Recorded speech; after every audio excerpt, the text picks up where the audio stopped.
বিসমিল্লাহির রহমানির রহিম।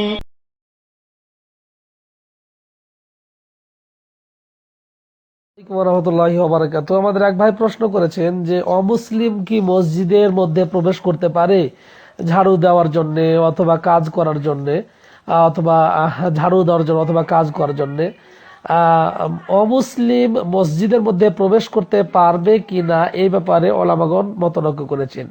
ইমাম আবু হানিফা রাহিমাহুল্লাহ বলছেন যে হ্যাঁ, প্রবেশ করতে পারবে। ইমাম শাফিঈ বলতেছে প্রবেশ করতে পারবে মুসলমানদের অনুমতি নিয়ে, কিন্তু কাবাতে বাইতুল্লাহিল হারামে প্রবেশ করতে, বাইতুল্লাহিল হারাম ছাড়া অন্য মসজিদে প্রবেশ করতে পারবে মুসলমানদের অনুমতি নিয়ে। 3 নম্বর, ইমাম আহমদ বিন হাম্বল বলছেন যে না, প্রবেশ করতে পারবে না, জায়েজ নাই।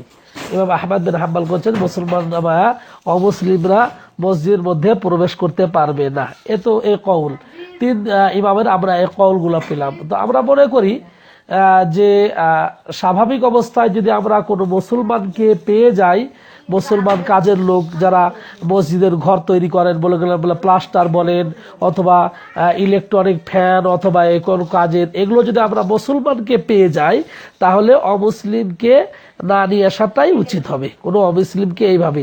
কিন্তু যদি কোনো মুসলমানকে পাওয়া না যায়, কোনো মুসলমানকে যদি না পাওয়া যায় এই কাজের জন্য, যে কোনো মুসলমান নাই এমন কোনো কাজ করবে, যে প্লাস্টার করবে অথবা ঝাড়ু দিবে, অথবা কোনো মুসলমান নাই যে ইলেকট্রনিক কাজ করবে, এই ধরনের যদি কোনো মুসলমান যদি পাওয়া না যায়, সেক্ষেত্রে অমুসলিমকে দিয়ে সাময়িকভাবে মাসলাহাতের জন্য হাজাতের জন্য, প্রয়োজনের জন্য তাদেরকে নিয়ে কাজ করানো যাবে। তাহলে প্রাথমিক অবস্থায় বলবো যে মুসলমানকেই আমাদেরকে দেখতে হবে, কোনো মুসলমানকে দিয়ে এগুলো কাজ করানো।